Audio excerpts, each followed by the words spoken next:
Hi ನಮಸ್ತೆ, welcome back to my YouTube channel. ಎಲ್ಲರೂ ಚೆನ್ನಾಗಿದ್ದೀರಾ ಅನ್ಕೋತೀನಿ. ನಾನು ರಾಯರ ದರ್ಶನ ಪಡ್ಕೊಂಬಂದು ಇನ್ನೂ ತುಂಬಾ ಖುಷಿಯಾಗಿದ್ದೀನಿ ಅಂತ ಹೇಳ್ಬೋದು. ಜರ್ನಿ ಹೇಗಿತ್ತು, ಯಾವ ರೀತಿ ದರ್ಶನ ಆಯಿತು, ಏನೂ ಪ್ರಾಬ್ಲಮ್ ಆಗಲಿಲ್ವಾ, ಏನೇನಾಯಿತು ಅಂಥೇಳಿ ಒಂದಿಷ್ಟು ಚಿಕ್ಕದಾಗಿ ನಿಮ್ಮ ಜೊತೆ ಶೇರ್ ಮಾಡ್ಕೋಬೇಕಂತ ಇವತ್ತಿನ ವಿಡಿಯೋ ಮಾಡತ್ತೀನಿ. ಸೊ ಕಂಪ್ಲೀಟ್ ಎಲ್ಲ ನನ್ನ ಜರ್ನಿ ಏನು ಹೋಗಿದ್ದೆ ನಾನು ಟೂರ್ಗೆ ಎಲ್ಲ ಜರ್ನಿ ನಿಮ್ಮ ಜೊತೆ ಶೇರ್ ಮಾಡ್ಕೋಬೇಕಂತಲೇ ಮಾಡಿದ್ದೆ. ಬಟ್ ಶ್ರೀಶೈಲ ಹೋದ್ಮೇಲೆ ಅಲ್ಲಿ ನೆಟ್ವರ್ಕ್ ಸರಿಯಾಗಿರ್ತಿರ್ಲಿಲ್ಲ ಮತ್ತು ಚಾರ್ಜರ್ ಕೂಡ ಸೌಲಭ್ಯ ಇರ್ತಿರಲಿಲ್ಲ. ಹಾಗಾಗಿ ಮೊಬೈಲ್ ಸ್ವಿಚ್ ಆಫ್ ಆಗಿಬಿಟ್ಟು ಒಂದಿಷ್ಟು ವಿಡಿಯೋಗಳು ಮಿಸ್ ಆದವು. ಸ್ವಲ್ಪ ಸಿಕ್ಕಿದ್ದು ಎಲ್ಲ ವಿಡಿಯೋ ಮಾಡ್ಕೊಂಡೇನಿ. ಇವತ್ತಿನ ವಿಡಿಯೋದಲ್ಲಿ ಬರೀ ಮಂತ್ರಾಲಯದ ಒಂದು ವಿಡಿಯೋನ ಹಾಕ್ತೇನಂತ. ನಾನು ದಾರಿಲಿ ಹೋಗ್ಬೇಕಾದ್ರೆ ವಿಡಿಯೋನ ಸ್ಟಾರ್ಟ್ ಮಾಡ್ಕೊಂಡ್ಬಿಟ್ಟಿದ್ದೆ. ಅಷ್ಟೊಂದು ಖುಷಿಯಾಗಿದ್ದೆ. ಅಲ್ಲೆಲ್ಲ ಫೋಟೋಸ್ ಕಾಣ್ತಿರೋದು ರಾಯರದ್ದು. ಸೊ ಅದಕ್ಕಾಗಿಯೇ ವಿಡಿಯೋ ಸ್ಟಾರ್ಟ್ ಮಾಡ್ಕೊಂಡಿದ್ದೆ. ರಾಯರ ದರ್ಶನ ಎಷ್ಟು ಚೆನ್ನಾಗಾಯ್ತಂದರೆ ನಿಮಗೂ ಕೂಡ ಒಂದಿಷ್ಟು ಕ್ಲಿಪ್ಸಿಂಗ್ಸನ್ನ ಹಾಕ್ತೇನೆ ಅಂತ ಮುಂದೆ ವಿಡಿಯೋಗಳನ್ನ ನೋಡ್ಕೊಂಬರ್ರಿ. ತುಂಬ ಅಂದರೆ ತುಂಬ ಖುಷಿ ಆಯಿತು. ಜೀವನದಲ್ಲಿ ಒಮ್ಮೆ ಆದರೂ ನೋಡ್ತೀನಿಲ್ಲೋ ಅಂತ ಅಂದ್ಕೊಂಡ್ಬಿಟ್ಟಿದ್ದೆ. ಹಲವಾರು ವಿಡಿಯೋಗಳಲ್ಲಿ ಹಿಂದೆ ಕೂಡ ಶೇರ್ ಮಾಡಿದ್ದೆ, ನಾನು ಹೋಗ್ತೀನಿ ಅಂತ. ಆದರೆ ಟೈಮ್ ಕೂಡಿ ಬರಬೇಕಲ್ಲ. ಸಡನ್ನಾಗಿ ಕರೆದಿದ್ದು ಅವರು ಮುಂಚೆನೇ ಪ್ಲ್ಯಾನ್ ಮಾಡ್ಕೊಂಡು ರೆಡಿ ಆಗಿದ್ದರು ನಮ್ಮ ರಿಲೇಷನ್ ಎಲ್ಲ. ಬಟ್ ನನಗೆ ಹೋಗ್ಬೇಕನ್ನೋ ಪ್ಲ್ಯಾನ್ ಇರಲಿಲ್ಲ. ಆ್ಯಕ್ಚುಲಿ ನಂಗೆ ಕಾಲ್ ಮಾಡಿ ನನ್ನ ಹೆಸರಲ್ಲೂ ಸೀಟ್ ಬುಕ್ ಆದಮೇಲೂ ನನಗೆ ಗೊತ್ತಿರಲಿಲ್ಲ ನಾನು ಹೋಗ್ತಾ ಇದ್ದೀನಿ ಅಂತ. ಆಮೇಲೆ ಸಡನ್ನಾಗಿ ಇರಲಿ ಬಾ ಅಂದ ಕೂಡಲೇ ಕಣ್ಣು ಮುಚ್ಚಿ ರಾಯರ ದರ್ಶನ ಅಲ್ವಾ ಅಂಥೇಳಿ ಎದ್ದು ಹೋಗಿಬಿಟ್ಟೆ. ಸೊ ತುಂಬ ಖುಷಿ ಆಯ್ತು. ಹೋಗಿದ್ದಕ್ಕೂ ಜೀವನ ಸಾರ್ಥಕ ಅಂತ ಅನ್ನಿಸ್ಬಿಡ್ತು. ನೋಡಿ ಇಲ್ಲೇ ಹೊರಗಡೆನೇ ರಾಯರು ಕಾಣ್ಸೋಕೆ ಸ್ಟಾರ್ಟ್ ಮಾಡಿದರು. ಈ ಥರ ವಿಡಿಯೋಸ್ ಎಲ್ಲ ನಾನು ಮೊಬೈಲ್ ಅಂದರೆ ಬೇರೆದವರೆಲ್ಲ ವಿಡಿಯೋ ಹಾಕಿದಾಗ ತುಂಬ ಎಮೋಷ್ನಲ್ ಆಗ್ತಿದ್ದೆ, ತುಂಬ ಖುಷಿ ಪಡ್ತಿದ್ದೆ. ನೋಡಿ ನಾನು ಯಾವಾಗ ಕಣ್ಣು ತುಂಬ್ಕೊತೀನೋ, ನಾನು ಯಾವಾಗ ನೋಡ್ತೀನೋ ಅಂತ ಅನ್ನಿಸ್ಬಿಟ್ಟಿತ್ತು. ಸೊ ಫೈನಲಿ ನಾನು ನೋಡಿದಾಗಂತೂ ನನಗೆ ರಾಯರ ಮುಂದೆ ನಿಂತ್ಕೊಂಡು ದುಃಖ ತಡೆಯೋಕ್ಕೆ ಆಗಲಿಲ್ಲ. ನಿಜವಾಗ್ಲೂ ತುಂಬ ಆತ್ಬಿಟ್ಟೆ. ಸೊ ಇಲ್ಲಿ ಎಲ್ಲರೂ ಅವ್ರು ನೋಡ್ತಿರೋದು ಏನಕ್ಕೆ ಅಂದರೆ ನಾನು ಫೋಟೋಸ್ ಜಾಸ್ತಿ ತಕ್ಕೋತಿದ್ದೆ ಅಲ್ವಾ, ಫೋಟೋ ತಕ್ಕೋತೀನಿ ಅಂತೇಳಿ ನೋಡ್ತಾ ಇದ್ದರು. ಸೊ ನಾನು ವಿಡಿಯೋ ಮಾಡ್ಕೋತಿದ್ದೆ ಅಂತ ಗೊತ್ತಿರಲಿಲ್ಲ ಅವರಿಗೆ. ಸೊ ರಾತ್ರಿ ಟೈಮಲ್ಲ, ಲಾಸ್ಟ್ 8:30 ಹೋಗಿದ್ದು ನಾವು ರೀಚ್ ಆಗಿದ್ದು. ಸೊ ಏನಪ್ಪ ಅಂದ್ರೆ ಕ್ಲೋಸಿಂಗ್ ಟೈಮ್ ಅವಾಗ 9 ಗಂಟೆ ಕ್ಲೋಸ್ ಆಗತ್ತೆ ದೇವಸ್ಥಾನ. ಸೊ ಬೇಗ ನಡ್ರಿ ಅಂಥೇಳಿ ಬೈತಾಯಿದ್ರು ಜೊತೆಗಿರೋರೆಲ್ಲರೂ. ಹಾಗೆ ಅದಕ್ಕೆ ಬೇಗ ಓಡ್ಕೊಂಡು ಹೋಗ್ತಾ ಇದ್ವಿ ದರ್ಶನ ಪಡಿಲೇಬೇಕು ಅಂಥೇಳಿ.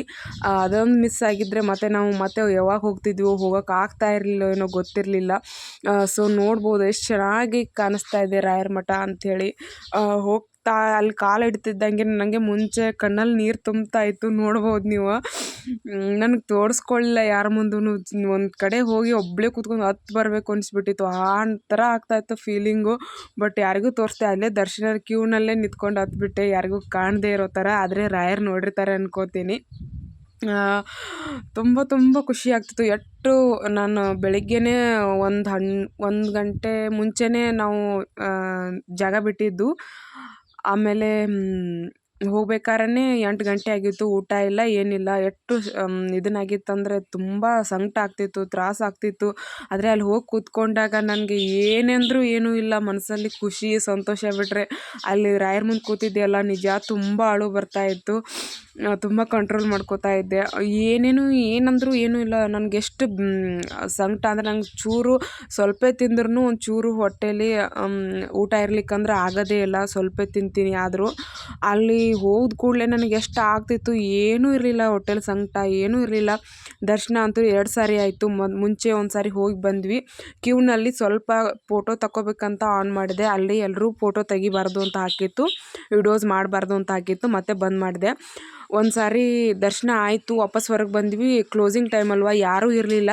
ಸೊ ಇನ್ನೊಂದು ಸಾರಿ ಯಾರಾದರೂ ಹೋಗೋರಿದ್ರೆ ಹೋಗಿ ಅಂದರು. ಮತ್ತೆ ಹಿಂತಿರುಗಿ ನೋಡ್ದೇನೆ ಮತ್ತೆ ಓಡ್ಕೊಂಡು ಹೋದ್ವಿ. ಮತ್ತೊಂದು ಸಾರಿ ಲಾಸ್ಟ್ ಪೂಜೆ ಏನಿರುತ್ತಲ್ಲ ಅದು ಕೂಡ ಸಿಕ್ತು ನಮಗೆ. ರಾಯರ 2 ಸಾರಿ ದರ್ಶನ ಪಡೆಯುವಂಥ ಸೌಭಾಗ್ಯ ಕೊಟ್ಟರು. ತುಂಬ ಖುಷಿ ಆಯಿತು. ಅಲ್ಲಿ ಕೂತ್ಕೊಂಡು ಕಣ್ಣೀರು ಹಾಕ್ಬಿಟ್ಟು ರಾಯರಿಗೆ ಯಾವಾಗಲೂ ನನ್ನ ಜೊತೆಗಿರಿ, ನಿಮ್ಮ ಕೈ ಮುಗಿದು ಬೇಡೋರು ಎಲ್ರಿಗೂ ಒಳ್ಳೇದು ಮಾಡಿ ಅಂತ ಕೇಳಿಕೊಂಡು ಹೊರಗೆ ಬಂದೆ. ಇದೊಂಥರ ಜೀವನದಲ್ಲಿ ಒಂದು ಮರೆಯಲಾಗದ ಮೂಮೆಂಟು. ಯಾವತ್ತೂ ಒಂದು ನೆನಪಿರುವಂಥ ಮೂಮೆಂಟ್ ಅಂತಲೇ ಹೇಳ್ಬೋದು. ತುಂಬ ಅಂದರೆ ತುಂಬ ಖುಷಿ ಆಯಿತು ರಾಯರ ದರ್ಶನ ಕೊಟ್ಟಿದ್ದಕ್ಕೆ. ಇನ್ನೂ ಸ್ವಲ್ಪ ಟೈಮ್ ಇರಬೇಕು, ನದಿ ದಡಕ್ಕೆಲ್ಲ ಹೋಗಬೇಕು, ಅಲ್ಲಿ ಏನೇನೋ ತೊಗೋಬೇಕು ಅಂತ ಇತ್ತು. ಬಟ್ ನಾವು ಇನ್ನೂ ಶ್ರೀಶೈಲ ಪಾದಯಾತ್ರೆ ಹೋಗೋದಿತ್ತಲ್ಲ, ಹಾಗಾಗಿ ಅಲ್ಲಿ ಏನೂ ತೊಗೊಳಕ್ಕಾಗಲಿಲ್ಲ. ಅದೊಂದು ಬೇಜಾರು ನನ್ನ ಮನಸ್ಸಲ್ಲಿ ಇನ್ನೂ ಇದೆ. ಬೃಂದಾವನ ಮತ್ತು ಗಂಧ ಈ ಥರ ರಾಯರ ಪ್ರತಿಮೆ ಏನಾದರೂ ತೊಗೋಬೇಕಂತ ಆಸೆ ಇತ್ತು. ಅಲ್ಲಿರುವಂಥ ನದಿ ದಡಕ್ಕೆ ಹೋಗಿಬಿಟ್ಟು ನನಗೆ ಬರಬೇಕಂತ ಆಸೆ ಇತ್ತು. ಬಟ್ ಏನೂ ಆಗಲಿಲ್ಲ, ಅದೊಂದು ಬೇಜಾರಿದೆ. ಆದರೆ ದರ್ಶನ ಪಡೆದದ್ದು ತುಂಬ ಖುಷಿ ಇದೆ. ಅದು ಪೂಜೆಯ ವೇಳೆ 2 ಸಾರಿ ದರ್ಶನ ಕೊಟ್ಟದಂತೂ ಇನ್ನೂ ತುಂಬಾ ಖುಷಿ ಇದೆ. ಥ್ಯಾಂಕ್ ಯು ರಾಯರೇ, thank you so much all. ನೀವು ಯಾರಾದರೂ ಟೈಮ್ ಸಿಕ್ಕರೆ ಒಂದು ಸಾರಿ ಹೋಗಿ ಬನ್ನಿ. ಅಂಥ ಪುಣ್ಯಕ್ಷೇತ್ರಕ್ಕೆ ಹೋಗುವಂಥ ಸೌಭಾಗ್ಯ ಸಿಗೋದು ತುಂಬ ಕಠಿಣ. ಸಿಕ್ಕಾಗಿ ಹೋಗಿ ಬನ್ನಿ, ರಾಯರ ದರ್ಶನ ಪಡ್ಕೊಳ್ಳಿ. ಎಲ್ಲ ಒಳ್ಳೆಯದಾಗಲಿ, ನಿಮ್ಮ ಕನಸುಗಳು ಆಸೆಗಳು ಎಲ್ಲ ಈಡೇರಲಿ.